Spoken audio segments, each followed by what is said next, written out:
এরপরে প্রশ্ন হলো, স্বামী স্ত্রী দুইজন যদি জান্নাতে যায় তবে দুইজনে কি আলাদা থাকবে না একসাথে থাকবে? এটা আমাদের কোনো বোনের প্রশ্ন কিনা আমার সন্দেহ। একবার লাইভে আমাকে এক ভদ্র মহিলা প্রশ্ন করেছেন যে হুজুর, এমন কোন দোয়া আছে কিনা যেই দোয়া পড়লে স্বামী জান্নাতে গেলেও হুর পাবে না? আমি প্রশ্ন পড়ে কিছুক্ষণ চুপ করে গেলাম। আমাদের দেশের মেয়েরা স্বামীকে কত ভালোবাসে যে জান্নাতে গেলেও ভাগ দিতে রাজি না।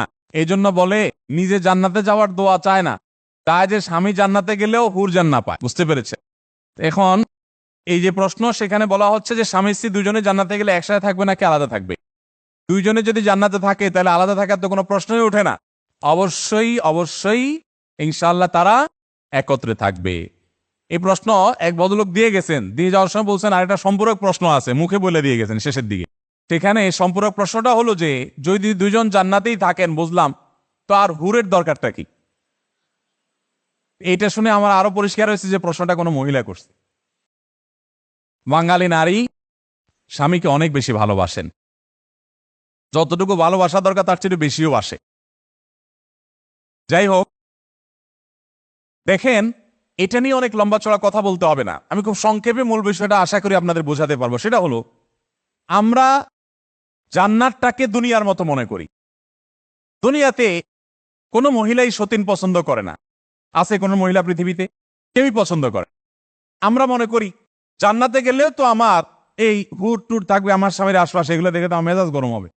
তাহলে আবার জান্নাত হলো কি, যেখানে আমার মনটা ভালো থাকবে না? এটা কেমন জান্নাত হলো? জান্নাত আজাকে আজারে না বাসত, জান্নাত তো সে জায়গা যেখানে কোনো কষ্ট হবে না। তো আমার কষ্ট থাকলে আর জান্নাত হলো কেমনে?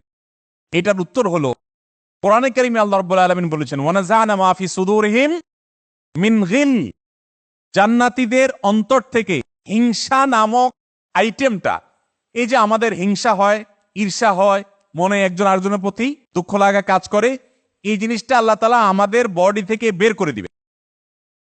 কোন জান্নাতীদের মধ্যে কোনো হিংসা থাকবে এবং পরশ্রী কাতরতা বলতে কিচ্ছু থাকবে না। তাহলে কি দাঁড়ালো? একজন নারী দুনিয়াতে তার কাছে মনে হচ্ছে হায়রে আমার স্বামীর জান্নাতে হুর থাকলে তো আমার জিনিসটা অসহ্য লাগবে। বাস্তবে তিনি যখন জান্নাতে যাবেন তখন তার এই মেন্টালিটিটা আর থাকবে। একজন প্রশ্ন করছে, আচ্ছা ভাই, আমি শুনছি আল্লাহ কোরআনে এবং তার রাসূল সাল্লাল্লাহু আলাইহি ওয়াসাল্লাম হাদিসে বিভিন্ন জায়গায় বলেছেন, লাহুম লাহুম মা ইয়াশতাহুনা ফিহা, জান্নাতে জান্নাতীরা যা চাবে তা পাবে। কথা ঠিক আছে হুজুর? হ্যাঁ ভাই ঠিক আছে। হুজুর বুঝে বলেন, কিন্তু আরে বুঝে বলার কি, কোরআন আয়াত তো। জান্নাতে যা চাবে সব পাবে? হ্যাঁ সব পাবে। হুজুর আমার তো বিড়ি খাওয়ার অভ্যাস আছে, এখন আমি যদি আল্লাহর বলি আল্লাহ জান্নাতে আমার বিড়ি লাগবে, তখন আপনি একটু আগে বলছেন যা চাবে তা পাবে, তাহলে তার মানে আল্লাহ আমাকে জান্নাতে বিড়ি দিবে? উনি মনে করছে হুজুরের তো আজকে দিছি আটকায়া প্রশ্ন করে। আমি বলি ভাই, আপনি যখন জান্নাতে যাবেন এই কুরুচিপূর্ণ খাবারটা খাওয়ার চাহিদা আপনার থাকবে না। আপনি দুনিয়া বসে এখন চিন্তা করতেছেন এটা। আমরা অনেকে দুনিয়াতে বসে আলমুল গায়েব বা অদৃশ্যের জগতের অনেক কিছুকে আমাদের সাথে মিলাই। এই যে মহাশূন্যে যারা যান, মহাশূন্যের বিভিন্ন ভিডিও ইউটিউবে বিভিন্ন জায়গায় আছে। সম্প্রতি আমাদের পার্শ্ববর্তী দেশ ভারত মহাশূন্যে গিয়েছে, আপনারা অনেকে জানেন। বিভিন্ন নভোচারীরা তারা মহাশূন্যে যায়। মহাশূন্যের অনেক কিছু আমাদের পৃথিবীর সাথে বনে না, অনেক কিছুই বনে না। আমি বিস্তারিত আলোচনা যাওয়ার সুযোগও নেই, কারণ এটা আমার সাবজেক্টও না, এটা আমার খুব বেশি ধারণা নেই। অনেকগুলো ভিডিও দেখেছি, সেই তার আলোকে আমার ধারণা হয়েছে, অনেক আর্টিকেল পড়েছি, কিছু ধারণা হয়েছে, আপনারাও জানেন। তাহলে সামান্য একটু মহাশূন্য এখান থেকে দূরে, দুনিয়ার কোনো কিছুর সাথে যদি মিল না থাকে, তাহলে আলমুল গায়েব, আখিরাতের জগৎ, অদৃশ্যের জগৎ, এটাকে দুনিয়ার সাথে হিসাব মিলানোটা এটা ভুল।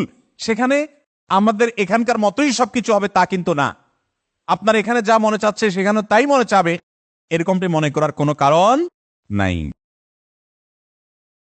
আস-সুন্নাহ ফাউন্ডেশন, উম্মার স্বার্থে সুন্নাহর সাথে।